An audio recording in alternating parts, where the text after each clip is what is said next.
Hello everyone. Last video session में हम लोग एग्रीकल्चर डिस्कस कर रहे थे और हमने उसमें 3 सेक्शंस को डिस्कस किया था। आइए आज हम लोग इस मैगज़ीन के 7th सेगमेंट के 4th सेक्शन को शुरू करते हैं, दैट इज़ एग्रीकल्चरल एक्सटेंशन। उसमें जो पहली जो न्यूज़ है वो सॉइल हेल्थ कार्ड स्कीम से रिलेटेड है। सॉइल हेल्थ कार्ड स्कीम क्या है और उसका क्या परफॉर्मेंस रहा। हमें पता है कि हम लोग हमारे फार्मर्स लोग एग्रीकल्चर की प्रोडक्टिविटी बढ़ाने के लिए उसमें काफ़ी सारे फर्टिलाइज़र्स, पेस्टिसाइड्स वगैरह वगैरह यूज़ करते हैं। बहुत सारे स्टेट्स में ओवर इरिगेशन हो जाता है और इन सारी चीज़ों से सॉइल की फर्टिलिटी रिड्यूस हो जाती है, सॉइल की एरिडिटी बढ़ जाती है। हम जो यूरिया यूज़ करते हैं उसका स्टैंडर्ड रेशो होता है 4:2:1, बट हम लोग जो इंडिया में यूज़ करते हैं उसका रेशो भी काफ़ी ज़्यादा होता है। गवर्नमेंट इस प्रॉब्लम से निपटने के लिए एक स्कीम लेके आई, that is soil health card scheme. Soil health card scheme क्या है कि इस स्कीम में एक रिपोर्ट कार्ड तैयार किया जाता है हर फार्मर की फील्ड के लिए और हर 2 साल में उस रिपोर्ट कार्ड को रिन्यू किया जाता है। ये सारे फार्मर्स के लिए होता है, all the farmers in the country at interval of 2 year.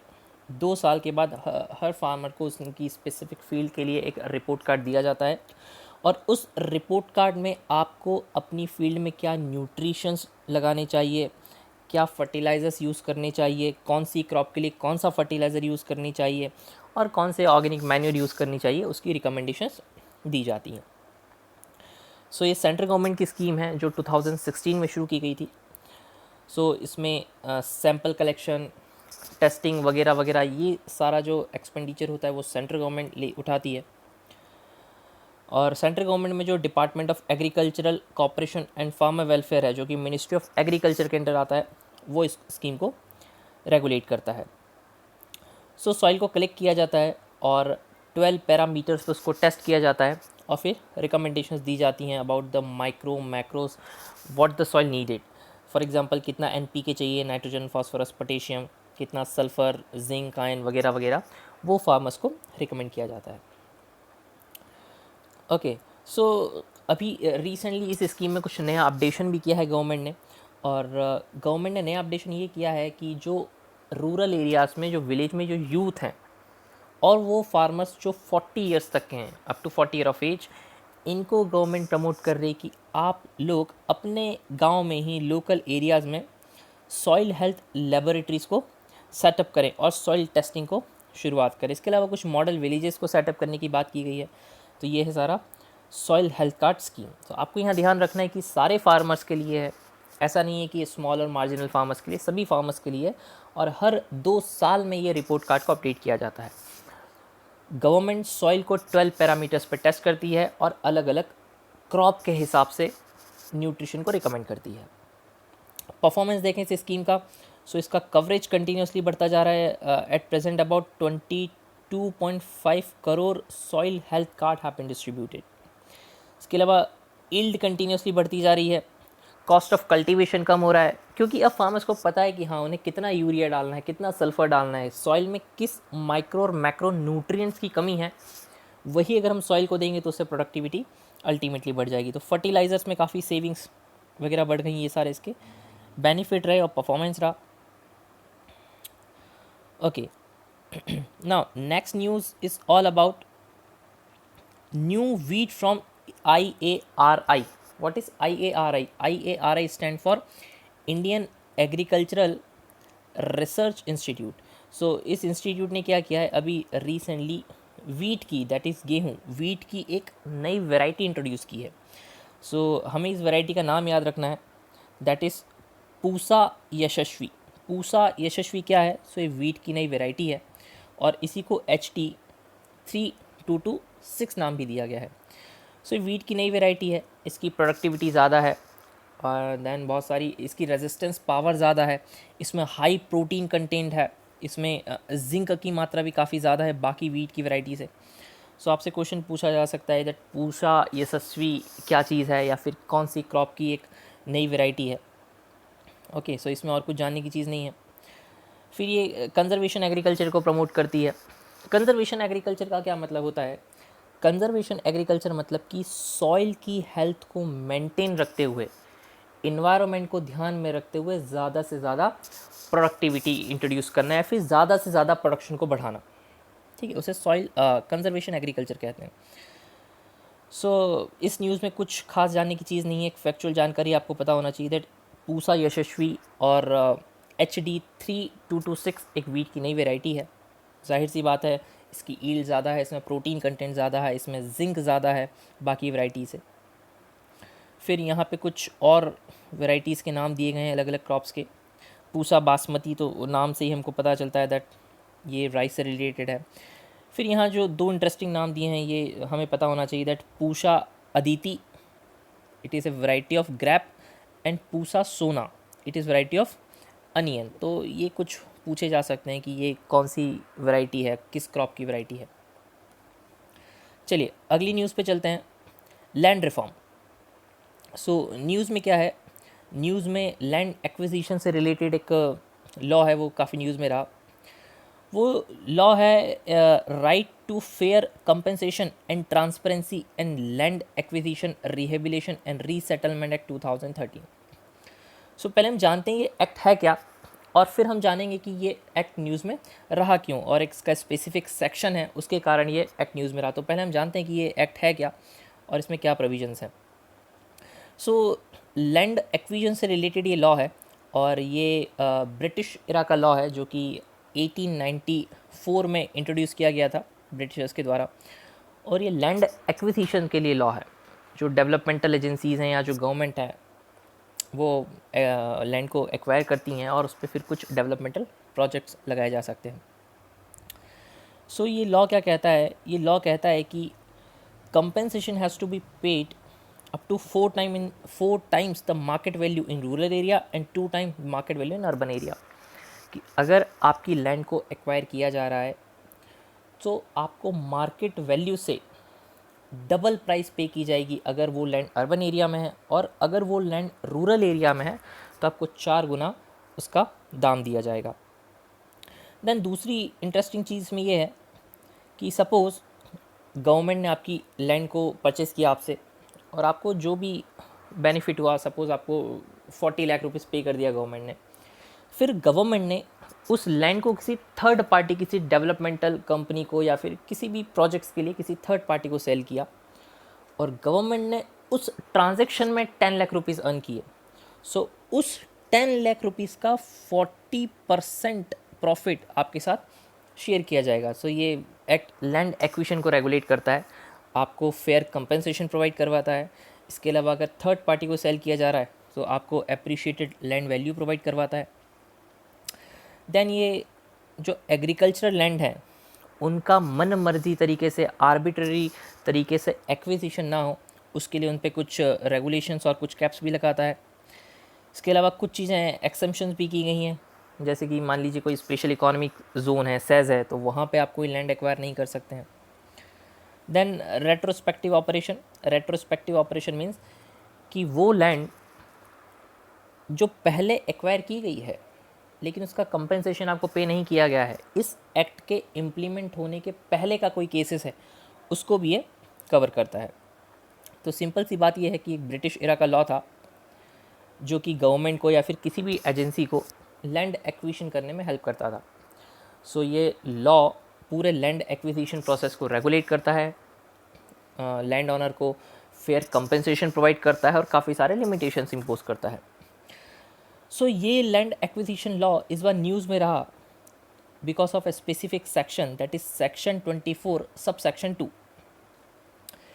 So section 24 इस एक्ट का ये कहता है, it have provisions for lapse of proceedings. ये सेक्शन ये कहता है कि अगर किसी लैंड का, कोई लैंड को एक्वायर किया गया और 5 साल के अंदर अंदर, 5 years के अंदर अंदर अगर उसका कंपनसेशन लैंड ऑनर को पे नहीं किया गया तो फिर वो एक्विजिशन प्रोसेस लैप्स हो जाएगी।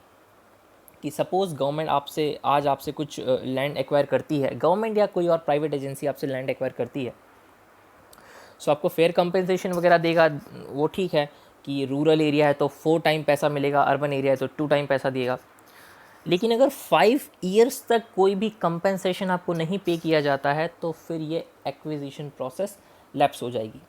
सो यही सेक्शन सुप्रीम कोर्ट में आया और सुप्रीम कोर्ट ने जजमेंट दिया कि हाँ बिल्कुल ठीक है, यहाँ पे आपको 3 पॉइंट्स याद रखने हैं। सुप्रीम कोर्ट ने कहा बिल्कुल ठीक है कि अगर 5 साल में अगर कोई भी कंपेंसेशन पे नहीं किया गया है या फिर पोजेशन आपको नहीं मिला है तो फिर वो चीज़ें लैप्स हो जाएंगी। जो एक्विजिशन प्रोसेस है वो अपने आप लैप्स हो जाएगी।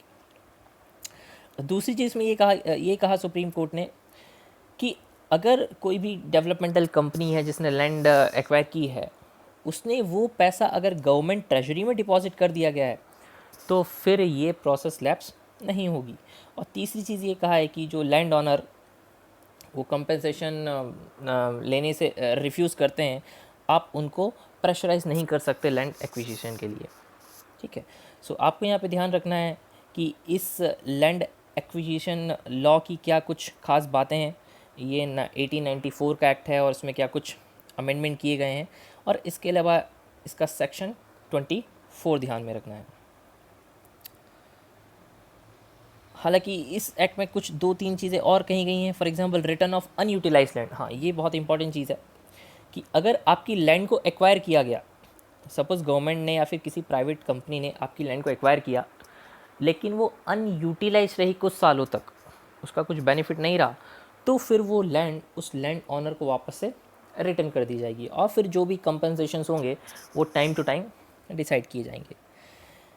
इसके अलावा अगर कोई शेड्यूल्ड एरिया है, ट्रिबल एरिया है, तो बिना ग्राम सभा की परमिशन के, बिना ग्राम सभा की कॉन्सेंट के वहाँ पे लैंड एक्वायर नहीं की जा सकती हैं। सो ये लैंड एक्विजिशन लॉ है और ये उसके कुछ की प्रोविजंस हैं। Now next news is all about land pooling. So land pooling काफ़ी न्यूज़ में था। एक्चुअली दिल्ली डेवलपमेंट अथॉरिटीज़ ने लैंड पूलिंग का इनिशिएटिव लिया था और सेंट्रल गवर्नमेंट ने भी इसको नोटिफाई किया था। सो लैंड पूलिंग है क्या, आपको जान लेना है कि what is land pooling. So land pooling कुछ नहीं है, लैंड पूलिंग एक लैंड एक्विजिशन स्ट्रेटजी है। इसमें होता क्या है, फॉर एग्जांपल कोई शहर है, एक्चुअली हम कह सकते हैं कि लैंड पूलिंग से हम एक स्मार्ट सिटी डेवलप कर सकते हैं। ये लैंड एक्विजिशन की एक स्ट्रेटजी है। फॉर एग्जांपल कोई सिटी है या कोई एक सेमी अर्बन एरिया है, लेट्स से रूरल एरिया है, और आप जब हम देखते हैं कि जितना भी न्यू डेवलपमेंट हो रहा है वो सिटीज़ के बॉर्डर्स पर हो रहा है, शहर धीरे धीरे एक्सपांड होते जा रहे हैं।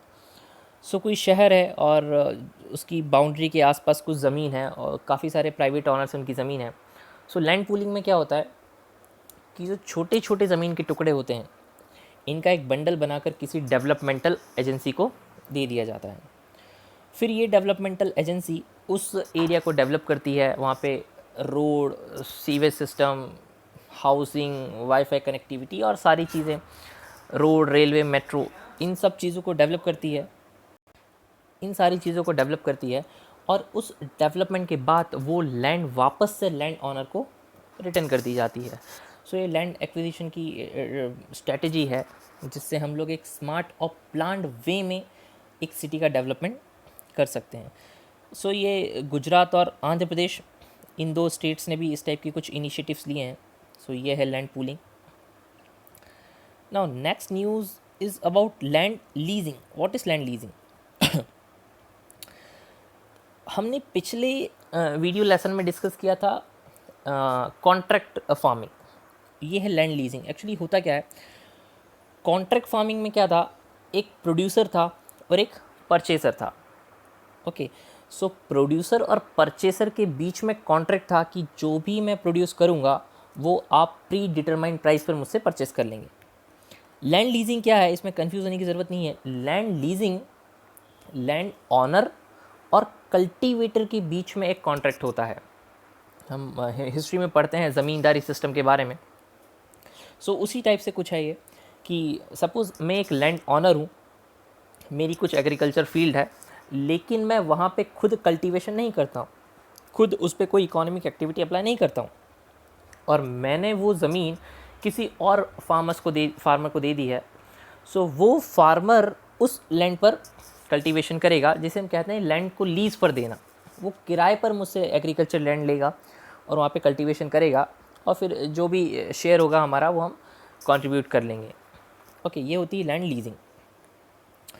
सो लैंड लीजिंग हमारे देश में कोई स्पेसिफिक डेवलप्ड लॉ नहीं है लैंड लीजिंग के लिए, और लैंड लीजिंग में हमारे देश में काफ़ी प्रॉब्लम होती है।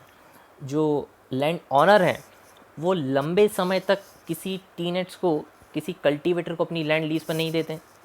उनके मन में डर होता है कि हो सकता है कि पोसेशन ही लॉस हो जाए, उस पर कब्ज़ा वगैरह हो जाए।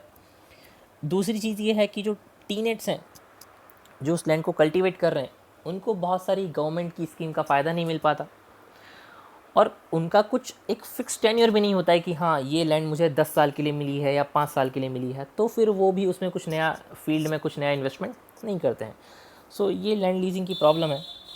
सो इसी को ध्यान में रखते हुए गवर्नमेंट ने एक लैंड लीजिंग मॉडल एक्ट तैयार किया है। सो नीति आयोग ने एक कमेटी सेटअप की थी, expert committee under chairmanship of T hack, और टी हैक कमेटी ने एक ड्राफ्ट मॉडल तैयार किया और उसी पे गवर्नमेंट ने एक मॉडल लॉ तैयार किया है। आपको ये पता होना चाहिए कि लैंड जो है वो एक स्टेट सब्जेक्ट है। It mean state government he land पर लेकर कोई लॉ या कानून बना सकती है। सो सेंट्रल गवर्नमेंट ने क्या किया है, सेंट्रल गवर्नमेंट ने एक मॉडल लैंड लीजिंग एक्ट तैयार किया है, एक मॉडल लॉ तैयार किया है, और स्टेट्स गवर्नमेंट्स को ये कहा है कि आप इस एक्ट की लाइन पर अपनी स्टेट्स में कुछ एक्ट्स प्रपोज कर सकते हैं, ताकि जो लैंड लीजिंग लॉज हैं उनको कंसोलिडेट किया जा सके और लैंड लीजिंग प्रैक्टिस को ज़्यादा से ज़्यादा कंट्री में प्रमोट किया जा सके। सो आपको लैंड लीजिंग के बारे में पता होना चाहिए, लैंड एक स्टेट सब्जेक्ट है ये आपको पता होना चाहिए, और एक कमेटी बनाई गई थी जो कि नीति आयोग ने सेटअप की थी under chairmanship of T Haque. So simple question भी पूछा जा सकता है कि T Haque committee is related to what. Okay, then इस एक्ट के क्या की प्रोविजंस हैं ये सब जानने की ज़रूरत नहीं है, 2016 का एक्ट है। हालांकि आप कुछ चीज़ें देख सकते हैं that legalise land leasing, legalise land leasing दी जाए ताकि लैंड ऑनर भी सिक्योर रहे और जो टीनेट्स है वो भी सिक्योर रहे। Then adverse position of land, ये चीज़ें को हटाई जा सके। Automatic resumption of ownership, for example 5 years के लिए लैंड लीज पे दिया है तो 5 ईयर्स के बाद ऑटोमेटिक उस लैंड की ऑनरशिप ऑनर को ट्रांसफ़र हो जाए। सो ये सारी चीज़ें इस एक्ट में हैं, तो इसमें कुछ ज़्यादा जानने की आवश्यकता है नहीं। अगली न्यूज़ है डिजिटाइजेशन ऑफ लैंड रिकॉर्ड्स। सो ये सारी कुछ फैक्चुअल इन्फॉर्मेशन है, बस आपके दिमाग में होनी चाहिए कि ये सारे डेवलपमेंट्स कंट्री में चल रहे हैं। ये न्यूज़ क्या है कि जितने भी लैंड रिकॉर्ड्स हैं इंडिया में, जो रूरल एरिया में जितने भी लैंड रिकॉर्ड्स हैं उनको कंप्यूटराइज कर देना, उसके लिए एक इनिशिएटिव है। सो जो ministry of rural development inform that about 90% of the village in India have computerized the record of right, and about 53% of the survey map showing boundaries and ownership of land have been digitized. So आपको ये जान लेना है कि digitalisation से या फिर computerise करने से रिकॉर्ड्स में क्या बेनिफिट हो सकता है, और इसमें कुछ क्वेश्चन नहीं बन सकता। इसके अलावा कुछ फैक्चुअल जानकारी दी है दैट कि महाराष्ट्र और तेलंगाना ने 99% अपने रिकॉर्ड्स को कंप्यूटराइज कर दिया है। सेकंड स्टेट पे आंध्र प्रदेश है। ओके, अब इस कंप्यूटराइजेशन से होगा क्या? कंप्यूटराइजेशन से होगा ये कि बहुत सारी जो इंश्योरेंस स्कीम गवर्नमेंट चलाती है, फॉर एग्जांपल यहाँ पे दिया है प्रधानमंत्री फसल बीमा योजना। सो इन इंश्योरेंस स्कीम में जो बैंक ऑफिसर्स हैं या फिर जो ग्राउंड लेवल पे एग्रीकल्चरल ऑफिसर्स हैं, उनको कहा जाता है कि आप फिज़िकली जाके लैंड का सर्वे करें कि कोई ऐसा व्यक्ति तो इंश्योरेंस नहीं करवा रहा है जो इनएलिजिबल हो, या फिर एक ही एग्रीकल्चर फील्ड का 2 बार तो इंश्योरेंस नहीं करवाया जा रहा है। सो अगर इन सारे लैंड रिकॉर्ड्स को कंप्यूटराइज कर दिया गया, एक क्लाउड सर्वर पर रख दिया गया, तो ये सारी जो फिज़िकल मेहनत है वो बची जा सकती है। इसके अलावा टाइम सेविंग किया जा सकता है, और जो इंश्योरेंस स्कीम में कालाबाजारी होती है उसे बचाया जा सकता है। देन लैंड ऑनरशिप से रिलेटेड कुछ चीज़ें बताई गई हैं, तो आपको ये बेसिक सी जानकारी होनी चाहिए, इसमें कुछ समझने का नहीं है। लैंड टाइटल क्या होता है? Land title simply means the record of ownership. आप इस ज़मीन के मालिक हैं, उसका जो डॉक्यूमेंट है उसी को कहा जाता है लैंड टाइटल। लेकिन हमारी कंट्री में ये लैंड टाइटल बहुत ज़्यादा अनक्लियर हैं, इनमें बहुत ज़्यादा कॉन्फ्लिक्ट्स हैं, और आए दिन न्यूज़ में पढ़ने को मिलता ही है, कोई अर्बन एरिया हो, रूरल एरिया हो, कोई भी सोसाइटी हो, कम्युनिटी हो, वहाँ पे केसेस आते रहते हैं कि कोई वहाँ पे 50 सालों से रह रहा था, फिर कोई अचानक व्यक्ति आके बोलता है कि मेरी ज़मीन पे कब्ज़ा कर रखा है। मीन्स लैंड टाइटल इंडिया में बहुत ज़्यादा कॉन्फ्लिक्ट हैं। तो इनके कारण भी हैं। कारण है कि हमारे देश में ब्रिटिशर्स ज़मींदारी सिस्टम लेकर आए थे और उस ज़मींदारी सिस्टम से फार्मर्स की सारी ज़मीन ज़मींदारों ने कॉन्फिस्केट कर ली और जो फार्मर्स थे वो अपनी ही ज़मीन पे ऐसे टीनेट्स वर्क करने लगे। बाद में उन ज़मींदारों को भी अबॉलिश कर दिया गया। फिर कुछ एब्सेंटीज़ लैंडलॉर्ड्स आ गए। फिर आफ्टर इंडिपेंडेंस ज़मींदारी सिस्टम को ख़त्म किया गया, इंटरमीडियरीज़ को अबॉलिश किया गया और इन सारे सिस्टम्स में कुछ ही स्टेट्स थी जिन्होंने कुछ अच्छे रिजल्ट्स मिले, बाकी स्टेट्स में सारी प्रोसेस हो नहीं पाई। सो ये जो लैंड टाइटल से रिलेटेड जितने भी एक्ट जितने भी डिस्प्यूट्स हैं वो अभी तक इंडिया में पेंडिंग हैं। सो उनके कारण यही है कि poor administration of land records, okay, फिर सारा पेपर रिकॉर्ड है, उससे बहुत ज़्यादा कॉन्फ्लिक्ट्स हैं, बहुत ज़्यादा करप्शन है। सो इसीलिए गवर्नमेंट ये स्कीम लेके आई है, that digital India land records modernisation programme, कि सारे जो भी लैंड रिकॉर्ड्स हैं उनको कंप्यूटराइज कर दिया जाए, एक वेब सर्वर पर रखा जाए ताकि इन सारी चीज़ों से बचा जा सके। फिर यहाँ पे कुछ स्टेट्स गवर्नमेंट के इनिशिएटिव्स दे रखे हैं जिन्होंने लैंड टाइटल्स को डिजिटाइज करने की कोशिश की है। फॉर एग्जांपल आपसे पूछा जा सकता है Bhoomi project related to what. So Bhoomi project जो है कर्नाटका गवर्नमेंट का था, जिसमें गवर्नमेंट ने सारे लैंड रिकॉर्ड को कंप्यूटराइज करने की कोशिश की। वैसे ही एक भूधार स्कीम आंध्र प्रदेश गवर्नमेंट ने इनिशिएटिव लिया था। और वैसे ही महाराष्ट्र गवर्नमेंट की एक स्कीम है, that is Mahabhulekh initiative. So आपको 3 इन स्कीम्स के नाम याद रखने हैं, project Bhoomi, Bhoodhar project and Mahabhulekh project. ये तीनों प्रोजेक्ट्स लैंड रिकॉर्ड्स को कंप्यूटराइज्ड करने के लिए हैं और 3 अलग अलग स्टेट गवर्नमेंट्स ने इनिशिएटिव लिया है। Then next section of the magazine, that is allied sector, allied agriculture. Means कि एग्रीकल्चर के अलावा जो जो इकोनॉमिक एक्टिविटीज़ रूरल इंडिया में परफॉर्म की जाती हैं या की जा सकती हैं, उनसे रिलेटेड कुछ न्यूज़ हैं। सो पहली जो न्यूज़ है वो फिशरी से रिलेटेड है। सो ये न्यूज़ क्या कह रही है, that recently a developmental fund has been constituted, fishery and aquaculture infrastructure development fund. आइए समझ लेते हैं कि ये फ़ंड क्या है।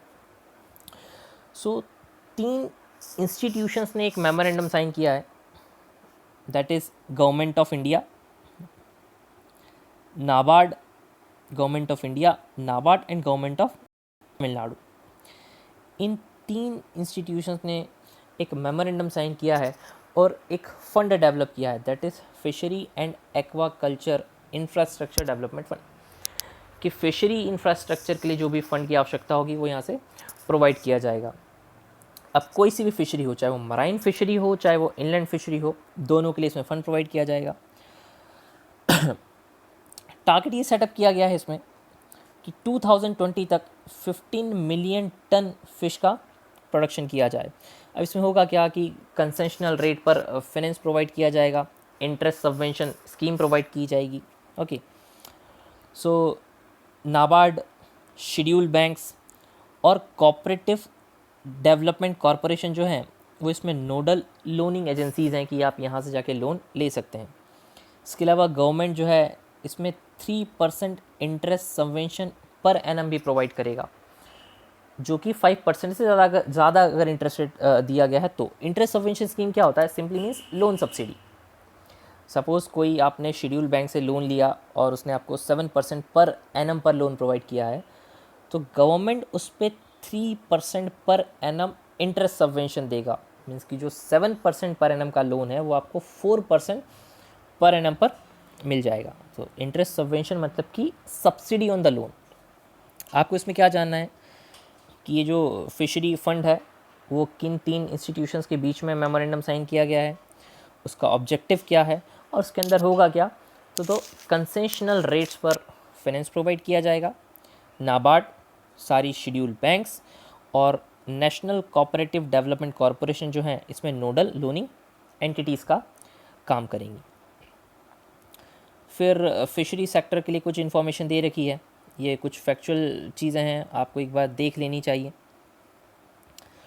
जैसे कि इंडिया जो है, India is the second largest fish producer in the world. हम लोग दुनिया में दूसरे बड़े फ़िश प्रोड्यूसर हैं, और मेनली जो हम 65% फ़िश प्रोड्यूस करते हैं वो इनलैंड सेक्टर से करते हैं, और रिमेनिंग 35 सेक्टर हम लोग मराइन सेक्टर से प्रोड्यूस करते हैं। टोटल वर्ल्ड प्रोडक्शन देखें तो इंडिया कंट्रीब्यूट रफली 6.5 और 6.3% of the global fish production in the country of the world, और 10% एक्सपोर्ट भी हमारी फिशरी सेक्टर कंट्रीब्यूट करता है। सो कुछ फैक्चुअल इन्फॉर्मेशन है, इसमें इतना ज़्यादा दिमाग खर्च नहीं करना है। देन डेयरी सेक्टर से रिलेटेड एक न्यूज़ है। ये काफ़ी पुराना एक फ़ंड बना रखा है, dairy processing and infrastructure development fund. Government ने उसमें कुछ चेंजेस किए हैं। सो जैसे फिशरी के लिए फ़ंड था, वैसे ये डेयरी प्रोसेसिंग के लिए फ़ंड है। इसमें कंसेशनल रेट पर फाइनेंस प्रोवाइड किया जाता है और इंटरेस्ट सबवेंशन स्कीम दी जाती है। डेयरी सेक्टर से रिलेटेड कुछ फैक्चुअल जानकारी आपको होना चाहिए, that India is the largest milk producer in the world, और 1998 से लगातार हम लोग फर्स्ट नंबर पे आ रहे हैं। टोटल वर्ल्ड प्रोडक्शन में इंडिया का कंट्रीब्यूशन 20% है। ओके, देन लार्जेस्ट बोवलाइन पॉपुलेशन भी कंट्री में है हमारे। दुनिया में सबसे ज़्यादा मिल्क हम लोग प्रोड्यूस करते हैं। ऑपरेशन फ्लड सभी को पता है कि मिल्क के प्रोडक्शन को बढ़ाने के लिए 1970 में शुरू किया गया था। इसके अलावा बजट 2020 में गवर्नमेंट ने कहा है कि हमें 2025 तक कंट्री में मिल्क प्रोसेसिंग को डबल करना है। ये गवर्नमेंट ने कुछ टारगेट सेट किया, और इसमें कुछ चीज़ें जानने की नहीं है। देन लाइफ स्टॉक से रिलेटेड कुछ न्यूज़ है। So recently life stock census conduct की गई, और ये 20th लाइफ स्टॉक सेंसस थी। सो लाइफ स्टॉक सेंसस क्या है, ये 1919 से हमारे देश में लाइफ स्टॉक सेंसस की जा रही है, और ये पीरियडिकली मैनर में हर 5 साल में इसको कंडक्ट किया जाता है। सो इसमें जितने भी लाइफ स्टॉक कंट्री में उनका हेड काउंट किया जाता है, और सिर्फ रूरल नहीं, अर्बन एरियाज़, रूरल और अर्बन एरिया दोनों में लाइफ स्टॉक को काउंट किया जाता है। 1919 से ये चीज़ें चली आ रही हैं, और हर 5 साल बाद लाइफ स्टॉक सेंसस को कंडक्ट किया जाता है। Okay, then National Informatics Centre ये कुछ जानकारी दे रखी हैं, मुझे नहीं लगता कि कुछ ज़्यादा इंपॉर्टेंट है इसमें। नेशनल इंफॉर्मेटिक्स सेंटर ने एक मोबाइल एप्लीकेशन लॉन्च किया था, मोबाइल सॉफ्टवेयर एप्लीकेशन लॉन्च किया था, जो कि डेटा कलेक्शन में हेल्प करता था। आपको यहाँ जो कुछ चीज़ें जाननी है वो ये है कि सबसे ज़्यादा लाइफ स्टॉक पॉपुलेशन हमारी कंट्री में यूपी में रिकॉर्ड किया गया है, followed by Rajasthan, MP and West Bengal. तो हो सकता है यहाँ से अगर कुछ फैक्चुअल क्वेश्चन बनाना चाहे तो शायद बन सकता है कि स्टेट वाइज सबसे ज़्यादा लाइफ स्टॉक यूपी में है, followed by Rajasthan, MP and West Bengal. लेकिन अगर कैटल पॉपुलेशन की बात करते हैं तो फिर सबसे ज़्यादा cattle population West Bengal, followed by UP and MP. So life stock और कैटल में डिफरेंस आई होप पता होना चाहिए। Life stock simply means all the domesticated animals. जो भी आप एनिमल को अगर आप पालते हैं तो उसे लाइफ स्टॉक कहते हैं। और कैटल्स मीन्स कि जो स्पेसिफिकली मिल्क और मीट के पर्पज से पाले जाते हैं उन्हें हम कैटल कहते हैं। ओके, फॉर एग्जांपल आपने डोंकी या हॉर्स को डोमेस्टिकेट किया है तो वो लाइफ स्टॉक है। लेकिन जो हमारी बफेलो हैं, काउज हैं, याक हैं, ये सारे कैटल्स हैं।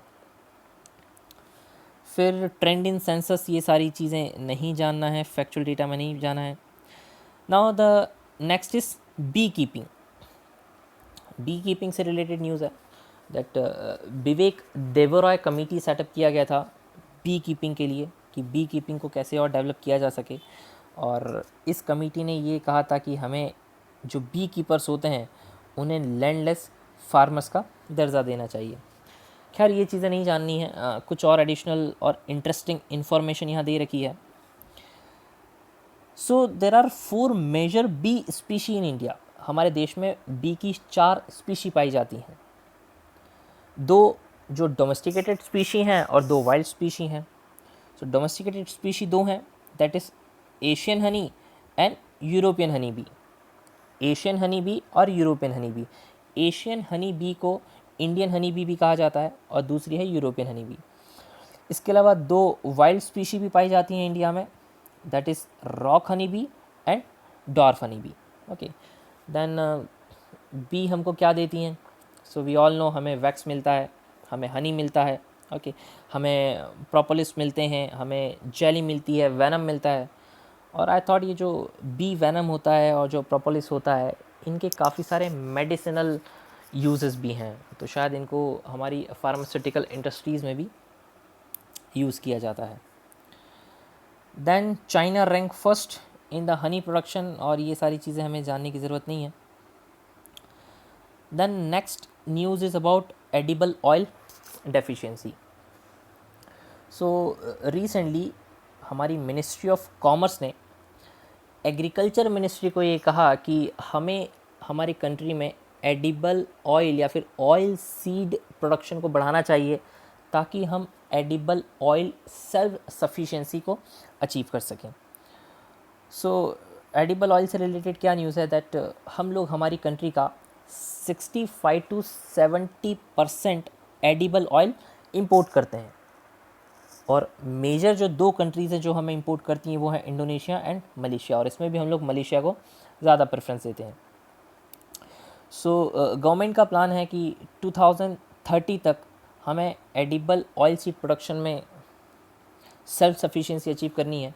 और अगर एडिबल ऑयल का स्टेटस इंडिया में देखें, सो करेंटली हमारी डिमांड लगभग 7.31 मिलियन टन है। सॉरी, हमारा प्रोडक्शन 7.31 मिलियन टन है और हमारी डिमांड उससे कहीं ज़्यादा है, रफली 3 टाइम्स ज़्यादा है, दैट इज़ 24.5 मेट्रिक टन। सो जितना भी हमें ऑयल चाहिए होता है, मेनली हम लोग इंपोर्ट करते हैं from Indonesia and Malaysia.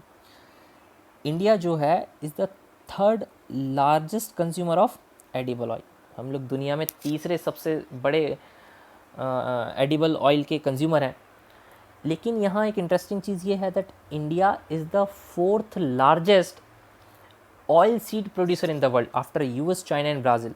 So US, China और ब्राज़ील के बाद हम लोग दुनिया में 4थे बड़े ऑयल सीड प्रोड्यूसर हैं। इसके बाद भी हमें हमारे टोटल रिक्वायरमेंट का रफली 65 to 70% एडिबल ऑयल इंपोर्ट करवाना होता है। ओके, अच्छा, फिर हमारे एडिबल ऑयल में प्रेफरेंसेस क्या हैं? तो यूजुअली हम लगता है कि हम लोग सोयाबीन या मस्टर्ड ऑयल ही यूज़ करते हैं, but palm oil form a major share of the edible oil import as well as consume by the Indians. सबसे ज़्यादा इम्पोर्ट भी हम लोग पाम ऑयल करते हैं और सबसे ज़्यादा कंजम्पशन भी इंडियंस पाम ऑयल का करते हैं, रेदर दैन सोयाबीन और द मस्टर्ड। इसके अलावा हम लोग 4th largest oil seed producer हैं वर्ल्ड में। ना आपको कुछ ये ऑयल सीड्स प्रोड्यूसिंग स्टेट्स याद रखनी चाहिए, जैसे कि सबसे ज़्यादा ग्राउंडनट दैट इज़ मूंगफली कहाँ प्रोड्यूस किया जाता है? तो Gujarat and Andhra. Mustard UP में, यूपी वाला बेल्ट जो है वो मस्टर्ड के लिए फेमस है, और नॉर्दर्न एमपी का जो नॉर्दर्न पार्ट है और पूरा यूपी जो है मस्टर्ड के लिए फेमस है। देन हरियाणा, वेस्ट बंगाल भी मस्टर्ड प्रोड्यूस करता है। देन सोयाबीन, सो मध्य प्रदेश सोयाबीन का हब है कंट्री में, रफली 60 to 70% soybean Madhya Pradesh produce करता है। और फिर महाराष्ट्र भी कुछ ऑयल सीड्स का प्रोडक्शन करता है। सो इस वीडियो लेसन को हम लोग यहीं एंड करते हैं, और नेक्स्ट सेशन में हम लोग इसी मैगज़ीन का अगला सेक्शन डिस्कस करेंगे, that is food processing. So thank you so much.